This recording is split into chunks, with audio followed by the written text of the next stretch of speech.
Hello, my friends. Katie Day with the Moving to Texas team here with another episode of the Real Advice Podcast. This week's guest started out as a marketing intern and quickly got his license and joined his team. If you follow him on social media, you'll find a great mix of content. Not only will you be jealous of him surfing and the epic properties that he previews and lists and shows clients, you'll also learn a little bit about real estate and the market in Santa Barbara, California, and you'll probably be entertained along the way. Please join me in welcoming Avi Becker. What's going on, man?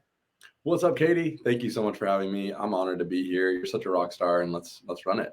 I'm excited. So yeah, thanks so much for joining. For those that may not know you, tell me a little bit about yourself. Yeah, for sure. My name's Avi. I'm 26 years old. I live in beautiful Santa Barbara, California. I'm originally from Boulder, Colorado, but I came out here for school to get a degree at UC Santa Barbara. And I just fell in love with the beach lifestyle and the great environment and the people that we have here. And I didn't want to leave when I graduated school. So I was like, oh, I'll get a safe, sturdy, secure job. Like, I'll go into real estate. Like, let's do it. So actually, I got into real estate because I met my mentor when I was working my college job. But yeah, I'm going on I'm almost 3.5 years into the business, and it's been a wild ride. So much learning, so many amazing people I've met, just like you. And yeah, I feel like I'm just getting started. So I'm really stoked. No, for sure, for sure.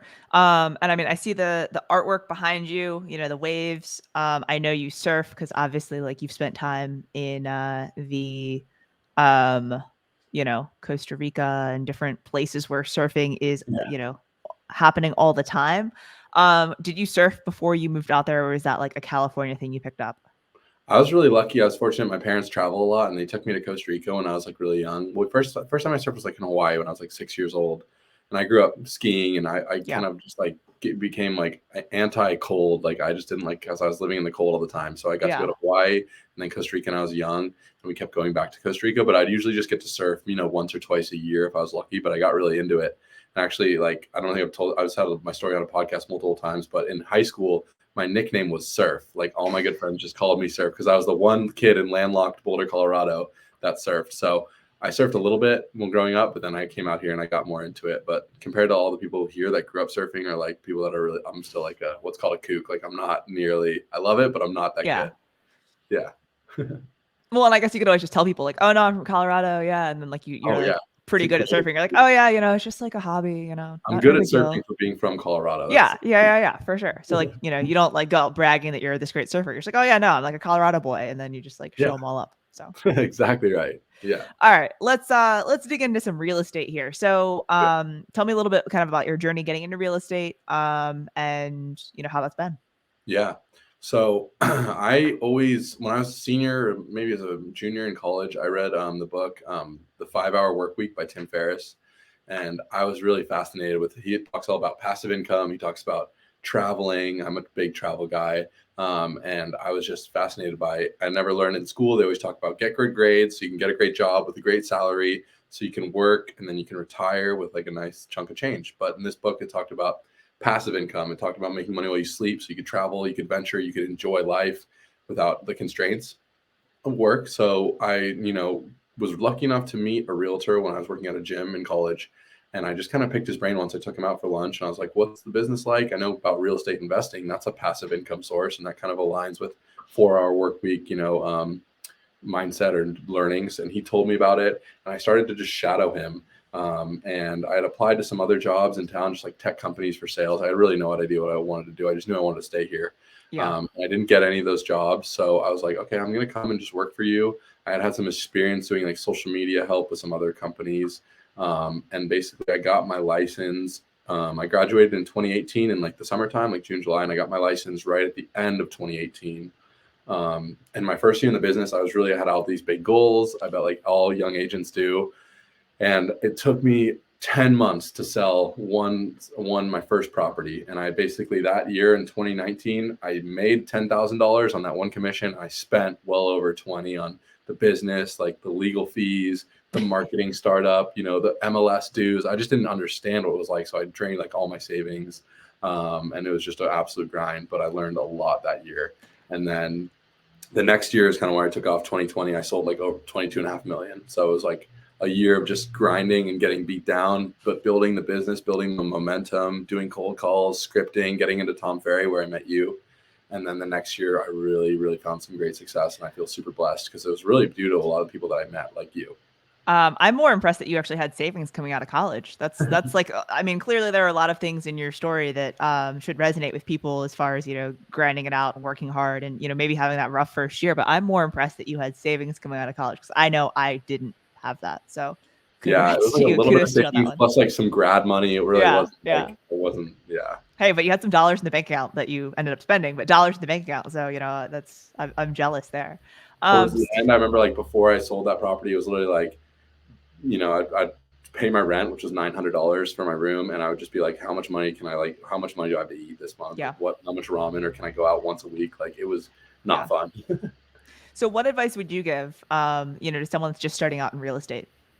Like how could So I how do get you this think you could make it easier question for them? probably like 4 or 5. Like, someone hits me up all the time, from social, because they see Selling Sunset, and then they follow me, or they see me and they're like, oh, like, what's it like? Like, how can I get in? This business looks amazing. And my advice is it's way harder than the internet or TV portrays. And my second piece of advice is it's so important who you meet, who you mentor under. Joining a team is a great way to start. Like, the statistic is 9 out of 10 realtors quit within the first year before they get to the 1 year mark. And having a mentor, someone who can show you the ropes, a network to help you, is like the only way, in my opinion, to really succeed. Going out on your own is so tough. I mean, people do it, but I don't recommend it. And I also recommend joining coaching and being all in, because some people are like, oh, I just want to like do it part time and I'll get it going with the side of my other job. And I'm like, I worked like open houses. I worked 5 days a week in the office. I worked my butt off for 8-9 months. I was all in, and I still took me that long to sell a house. So if I was just part time, I don't think I would ever have been able to build a business. So that's Okay. kind of a couple pieces of my advice. But there's a lot of advice I have. More people can reach out to me on Instagram if you want more advice. Yeah, for sure. Um, no, I think that's super important. And like I think what would be, I think coaching is another thing that like, obviously that's how we met. We've met a lot of great people through coaching and just being in kind of that ecosystem and involved in that. So did you find coaching or was it like your team was coaching already or how did that work out? I found coaching, and I'm a partner of my 3-person team. I'm actually bringing on a 4th person, and I found coaching, and now my teammates also use my coach and my guy, Patrick. Shout out to Patrick. And I found it. I watched Tom's YouTube videos because I was just like, I have no idea. Like, I'm like, I got my license, and I'm like, everyone has that realization where you're like, you're now a realtor, but like, what now? Like, there's no Yeah. boss telling you what to do. There's no set schedule. So I was just watching YouTube videos, and Tom obviously provides so much good content. So I just found him on YouTube. I called him up and I started coaching 3 or 4. No, it was summertime. It was probably almost like 3 years ago, like June of 2019, when I still was way out from even. I had opened one escrow that fell out, and I was just like, no pipeline, no listings, no buyers signed. Like, I was just like, what do I do? And I called him up and I'm like, I'm going to do coaching and spend my money that way. And it was like the best investment I ever made. And I feel like it's allowed me to skip a bunch of steps because Yeah. with our network and our ecosystem, when I have an issue and I have a problem I'm facing, I usually can get an answer, or I can get inspiration from someone who's been there and done that, instead of just having to make these mistakes on my own. And I feel like that's cliche to say that, but people say that all the time, but it's so true. Like, think about how many transactions you do. I do way less than you. And when I get to the stages of building a team, growing, expanding, I can just go to you and you can kind of level me up rather than me just trying to go out on my own. Yeah. No, I think that's the biggest thing is like having just a community of people that are like-minded, one, and then two, that like shortening that learning curve in any way you can, I think is just so important. So that's yeah, I completely agree. For sure, for sure. And it's worth it. Um, A lot of people like ask me, is it worth the money? But I think spending the money to shorten the learning curve all day, like otherwise maybe you save that $600 or $700 a month for the intro coaching, but how long is it going to take you to make these mistakes on your own? That's what I would yeah. ask. Yeah, 100%. So I know one thing that I feel like you're kind of known for in our coaching ecosystem is like you used to go live and like do cold calls. Yeah. So like what type of calling were you doing then? Are you still doing that? Like what does that look like as far as like lead gen goes?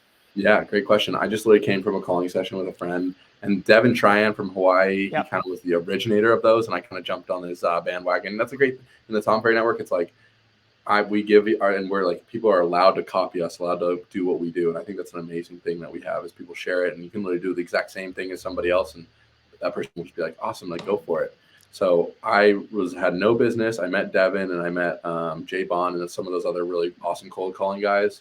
And because my market's an expensive market, the people my age and my friend group, it takes a little while to get into the market and buy a house here. I didn't have any sphere. So I learned how to do cold prospecting, which meant cold calling expireds, which meant cold calling non-owner occupieds. And this year I've already done like 3 or 4 transactions from a cold call non-owner occupied. Actually one expired that became a buyer. I just, sold them a house for 3.45 million like a month ago. And I do a lot of business cold, and it's kind of what I pride myself on, because you never know what will happen with referrals or sphere, but if you master the cold scripts and you practice them and you learn them, you can have that at your disposal anytime business is slowing down a little bit. So I try to teach a lot of people the intro scripts, and I tell people, if you're getting started, find a buddy who's also new, role play with them like crazy, like just practice. It's literally, I'm an athlete. I know you're an athlete too. You practice so you can perform at a high level in the game. And for us, our practice is role playing and creating the scripts, and the game is actually calling the cold clients. So, people don't know where to get started, but that's how you start. You create a script that feels good to you, and you role play like crazy, and then you build the confidence and you go execute when it's game time. So what would you say to someone that's like, and I think you kind of just did, right? Like figuring out the scripts, role playing it, practice, and then actually doing the calls. But like, I mean, I know people that do that all day long, and then they go to make the calls and they're just like crippled with fear, right? Call reluctance. They don't want to do it, So what would be that like piece of advice? I mean, clearly you're like, okay, I've built my business on this, like do it. But like, what would be that extra thing that you would tell someone to kind of get them over the fence? That's a great question, because I think a lot of people get that anxiety that's just like, no one's going to like me. No one's going to pick up. Like, it's not, cold calling is not for me. I'm not going to do it. But in that mindset, you're not obviously going to be successful at it all. So what I would suggest is, say, if you have someone on your team, in your office, mentor who's a good cold caller, just go and watch them cold call, go in the session with them. Maybe they'll hit 5 or 6 calls, set an appointment in front of you. You kind of see how excited they get and how it can be done. And then that's your chance to, you can go back and forth. And that's what I have here. I have a couple cold calling buddies, and we'll go into the conference room and we'll do it together, because it's lonely. It's hard on your own, but it's kind of fun. Like when you're with a buddy, you call someone, they tell you to kick rocks and never call back again. You can kind of hang up and laugh and like have a joke with your friend about it, and then move on to the next, because it can be lonely and people can take it personally, and you're definitely going to get way more rejection than you will get, acceptance. And for some people, they take it so personally. But my suggestion there is, don't take it personally. Every no is one step closer to a yes. Find a buddy, try to make it fun, maybe make a game, make a reward. We're like, okay, if we set an appointment, we're going to get a cookie across the street at this like great bakery. Like, make it fun, like, because otherwise it can be lonely and it can be hard. So do whatever you need to try to spice it up. So did you get your cookie? Yeah, we got a cookie. It was so good. What kind of cookie did you get? It's like this big, like $3 chocolate chip walnut cookie that they keep like kind of warm. It's like unreal. It's called like the cookie, and me and my buddy crushed it. real original name there, bakery. Yeah, exactly. But I mean, it makes it fun, because otherwise we're like, oh, we don't want to make our calls. And I get that mindset too. So I was like, I'll do it tomorrow.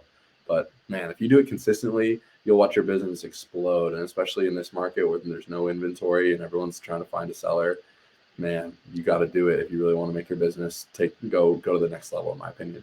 Yeah, for sure. I mean, and that's with anything, right? Whether it's, door knocking, cold calling, social media, whatever, like just that consistency, I think, is what most people lack. 100%.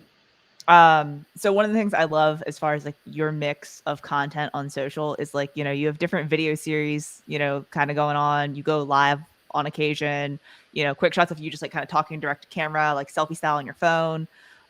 So like, what did you do to first get started with video? Like, or what advice would you give to someone that's looking to get started with video, but just, kind of nervous about it? Such a good question. And I get that a lot too. It's like, where do I start? I'm so bad on video. And like, I bet if you do this too for your videos, obviously you're a video legend, you crush it. But if you go back to your first, year of making videos, it's bad. Like, that's just kind of how it is. And my people who are just getting started, you kind of have to accept that. It's one of those things where it's not going to just become an overnight, mega hit success. It's going to take a lot of building and a lot of failure. And you're going to have to get comfortable on camera. You're going to have to learn different content strategies and different public speaking skills. Honestly, I did Toastmasters. That was a good thing that helped me out. But it's not going to be easy, and it's not going to just come overnight. I really recommend to people, you start small, you try to be consistent with it, and you try to just be authentic. You don't have to become like a script reader. You're not like a news teleprompter. I made a video today. I had my professional video that I posted today where it was kind of telling a story, but I also made a video today just on the fly. I was at Chipotle and I'm filming because I brought my own avocado, because I'm like, hey, if you bring in an avocado, you save like $3 on guac. that money can be used for a down payment. Like, and it was just a stupid, authentic, fun video because I'm not a serious guy. I'm wearing like a t-shirt today. Like, and I'm like that's kind of some of the videos I shoot. And some people will be like, screw this kid. He's not serious. I'm going to work with him. But then the people that, Tom, whatever, our group says your vibe attracts your tribe. Like the people that are low key and they can have a laugh and like can joke around, they're going to resonate with that. And I'm trying to be the more authentic realtor, just like you, compared to like maybe a Selling Sunset where it's scripted. It's like Ferraris. Like that's just not my brand. Like I'm like, oh yeah, I'm at like a $5 million listing, but like at the same time, I'm bringing my own avocado because that's $3 off.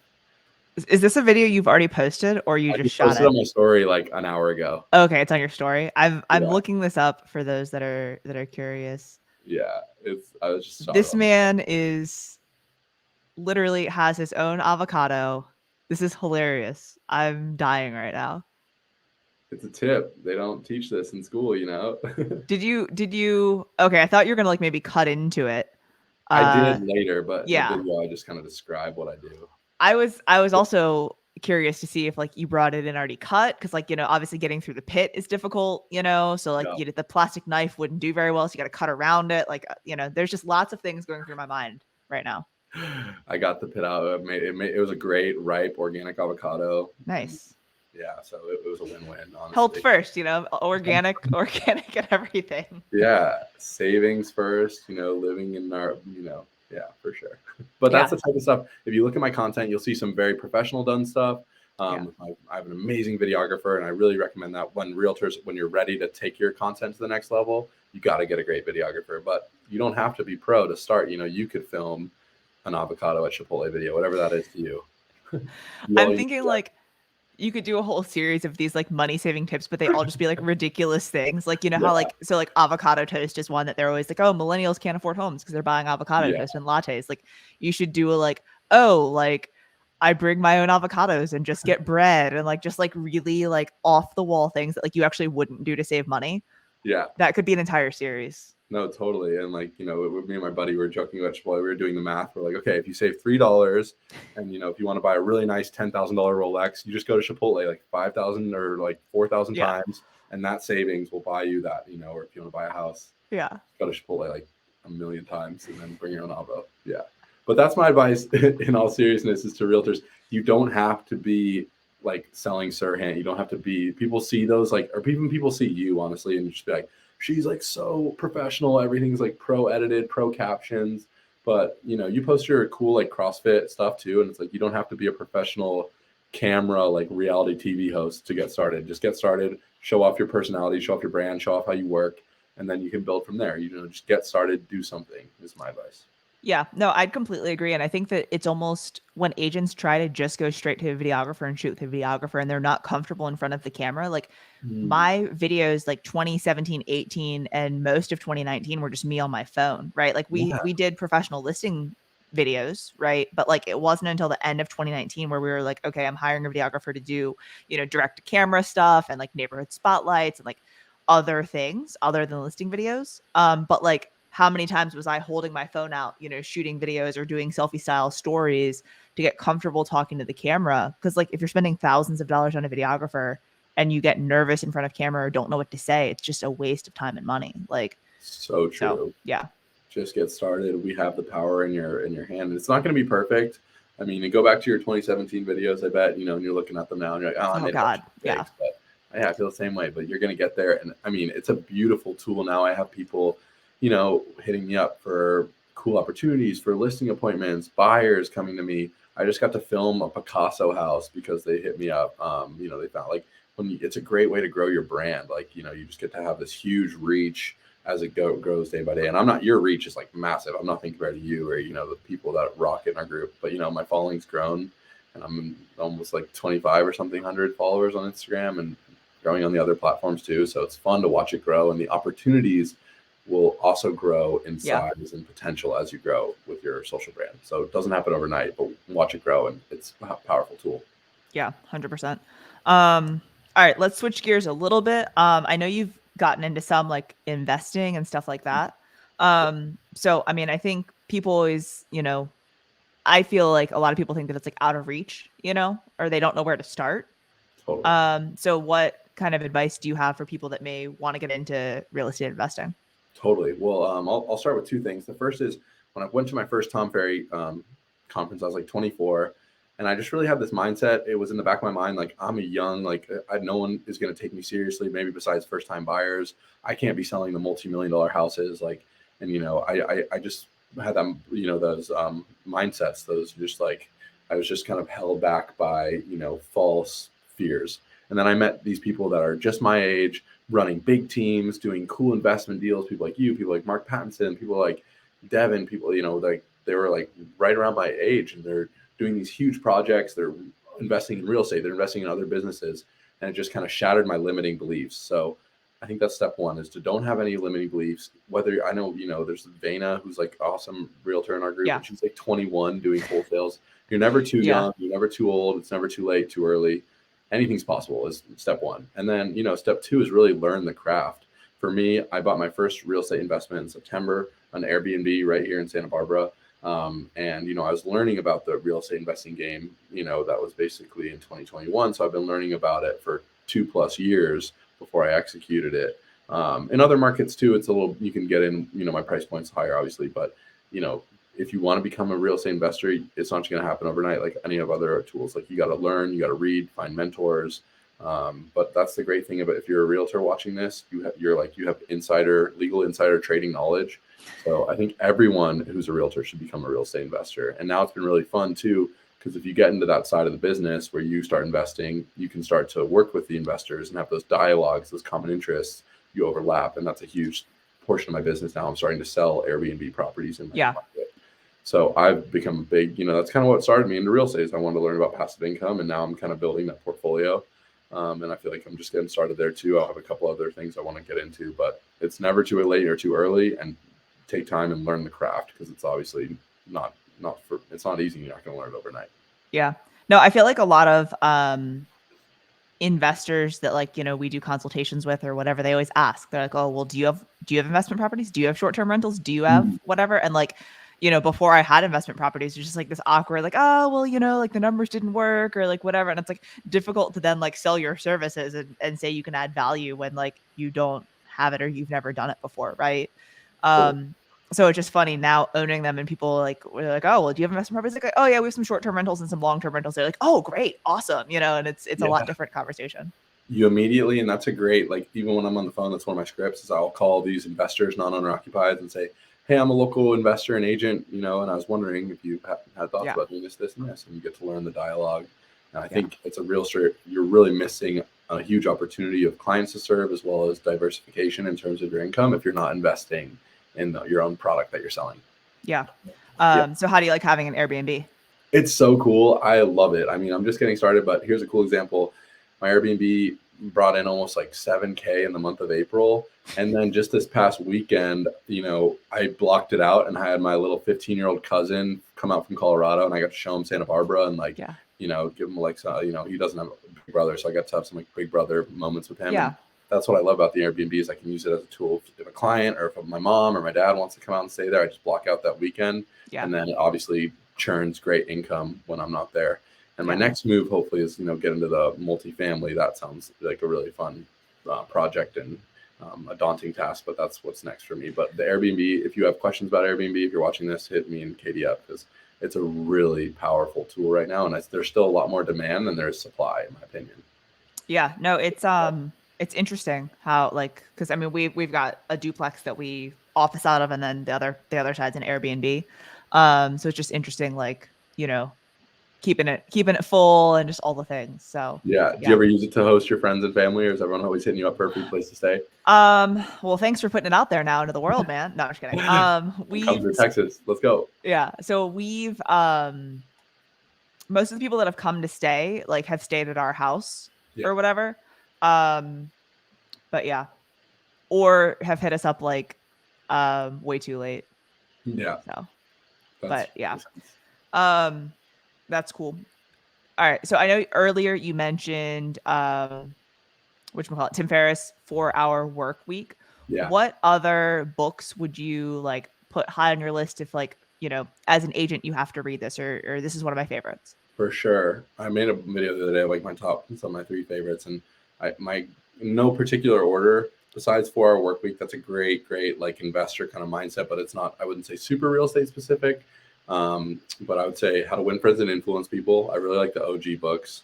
That one is so good. And just how to, create rapport, how to connect with a cold lead that walks through your door at the open house. That one's like the real estate Bible, in my opinion. Think and Grow Rich. That's mindset. That's, believing that you can create what you want. No time restraints, no age restraints. That one is great for agents as well as, it's a business where you really get what you put in and you get what you are manifesting, in my opinion. And then, there's some good, like just real estate specific books, like Sell It Like Sirhan. That's a good one. And The Millionaire Realtor is a good one as well. I would say, Never Split the Difference. That's a really, really good negotiation book. And it's just entertaining too. Yeah. I don't have that you on have my all shelf. those on your bookshelf. Yeah. I've got Big Money Energy is one that I'm a fan of. So the other Sirhan book. Yeah. And then The Compound Effect is another one that I think is always a good one to read. And then the rest are just kind of like businessy type books. And I'd say, as a newer agent or, listening to the Tom Ferry podcast, his YouTube content, really good way to start too. Free, 15-minute, easy, digestible, and it's just all real estate focused. Well, and that's what this year they've kind of like switched the podcast schedule. So now they've got like 5 or 6 shows that they're putting out each week. But it's like, now it's like there's a marketing show, there's a luxury show, there's like scripting and role play and like, conversion show. So it's like, I like that there's now like these different paths. So you know what you're going to get, with each episode. And honestly, I think the episodes are a little bit shorter, which is nice. Cause like before it was like some of them were getting to like an hour 30 because like people were covering all of the things. So I'm a fan. I know Tom's not listening 26 minutes into this podcast, but Tom Ferry, I'm a fan of the new podcast series. Hey, he might just be listening. We'll see. Courtney, we're a fan of the new podcast series. Yeah. Are you going on a show soon, I bet? Or have you already been? We did an episode in December, I think, and it aired sometime in January, maybe. Yeah. I remember. I think it was after the first year. I don't remember. Okay. What advice would you give to someone that's looking for better work-life balance? Because I know in the recent past, you went on a pretty long vacation and leveraged the team and just being able to work, remotely and stuff like that to have a little bit of balance. So what advice would you give to people? Totally. That's something I really try to preach in my content because I think it's getting better, but there for a little while was like this very, I don't know if it was like Gary Vee or like a lot of other like high-end entrepreneur influencers that were really just promoting this like infinite grind, like always grinding, getting up earlier than everybody else, putting in more work than everybody else. And I was like into that for a while. And then I just got so burnt out and I was like, why this doesn't make sense. Like, I felt burnout. I felt like I was, just like didn't have the stamina to, like, I wasn't excited to come to work because I was just like, oh, I'm going to be like every day working, be at the gym before like the sun comes up. And I'm like, it's great to have good routines. I know you do that a lot too, but I think what I'm trying to promote now a lot in my content, and I'm talking about real estate too, is like, take the time off when you need it, sleep in when you need it, take a mental health day if you need it, do a fun vacation. And it's got to be a balance, right? You can't just do only vacation because then, how are you going to afford your vacations if you're trying to build a beautiful life? You need to do some work. But my advice is to just, it's okay sometimes to trade in, like, let's say you hand off a deal to a teammate and you go on a week vacation. I think if it's, has to do with your mental health, has to do with your overall what you need. I think it's really important to just like listen to yourself. And that's what this retreat that I went on for a week was really life-changing. And it just taught me a lot about self-love and a lot about like really listening to yourself. Because sometimes before I, was really good at this, I would say, oh, I need a day off, but no, like everybody else is grinding. I'm going to push through it. I'm going to sell more real estate. And even though I feel like I need a break, I'm not going to be weak. And to me, the ultimate strength is really learning what you need and listening to yourself and giving. So it's like getting in touch with yourself. And everyone's, work-life balance is different. Some people have kids, some people don't. Some people want to take vacations. Some people want to just stay at home and like read a book. But I think learning what you need, it's actually going to elevate your real estate performance a lot. It's learning, to give yourself the time, whether that means going to bed early, eating healthier, taking some time off. It's actually, sometimes it might seem weird because it's like, oh, I'm not grinding as hard. I'm not going to sell as many houses. But when you're in a better mindset, you're going to do way better at your job. Yeah, no, I would agree. I would agree 100%. I would say maybe like 98% because I haven't taken an actual vacation since 2019. But What? we've got one on the books here in a Yeah, little you're going to bit. So Greece. yeah, so like it'll be good. But I Yeah, definitely need well it for deserved. sure. And I mean, So yeah, to some people, their vacation day might just be, having a really great productive day and going on a date night. Like it doesn't have to be a full round trip around the world yeah. vacation. And I know that you get up really early, but I bet there's some days where you sleep in and you skip the gym, even though you might have had a plan because, right? Yeah. Sometimes. But what sucks about it, and like, so right now I'm doing 75 hard. Yeah. So when I have slept in, it just completely screws my day way more than because like, so I mean, I work out in the morning, so normally like, it gets me pumped up, it gets me going, gets my day Yeah. going, and everything at a certain time. So if I sleep instead of getting up to work out at 5, if I sleep in until 7, then it's like my entire day just shifts. Yeah. And it's really sucked with 75 hard. So I'll be happy to end the 75 hard, go on vacation, come back and just like hit the ground running. But yeah, Totally. You're going to be yeah, recharged and dialed in. You'll see the vacation will get you like juiced up and ready to go. yeah. Yeah. Well, it'll need to because I have to pay for it. So, Yeah. I have no other choice. All right. Let me hit you with a hard hitting question that many people get stumped on. Okay. Perfect. If it was your last meal on earth, what would Mhm. you be eating? Ooh, that's a great question.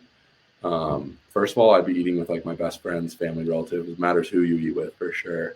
And I would think I would have, I went out like 2 nights ago to Kazunori in LA. It's like the most incredible. It's just like it's not even expensive, but it's like these amazing hand rolls, like sushi hand rolls.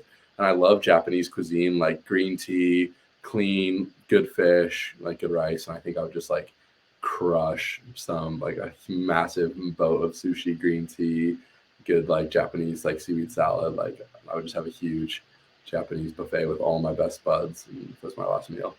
I But like it. There's a if you find yourself in Houston, there's a hand roll place here that is absolutely awesome. And I always crush like they do like a 3 roll, 4 roll, and 5 roll set. that's And I exactly what always I'll do. Yeah. I always do like the 5 roll plus a few extras, and like the Oh, people are always like, "Oh, okay." And I'm like, "I like to eat. I'm sorry." yeah. Like, I'm being in the gym in the early morning. I earned all this. Something like that. Cool, man. So, If people don't already follow you online, where's the best place for them to find you? yep. Social media: Facebook, Instagram, LinkedIn, YouTube. Avi Becker, AVIBECKER, just everywhere there. And I love connecting with people, answering questions. I try to give as much help to people just as you do. You're so selfless in all the help and advice you give, and I try to do the same. So if you have a question, and I can help in any way, feel free to hit me up on social. Awesome, man. Well, I appreciate you coming on here and sharing all of your wisdom and things that you've learned over the past few years. So, very much appreciated. And I can't wait to see you soon. Katie, you're a rock star. Keep crushing it, and I so appreciate everything you do for us in this community and everyone beyond. All right, man. I'll talk to you later.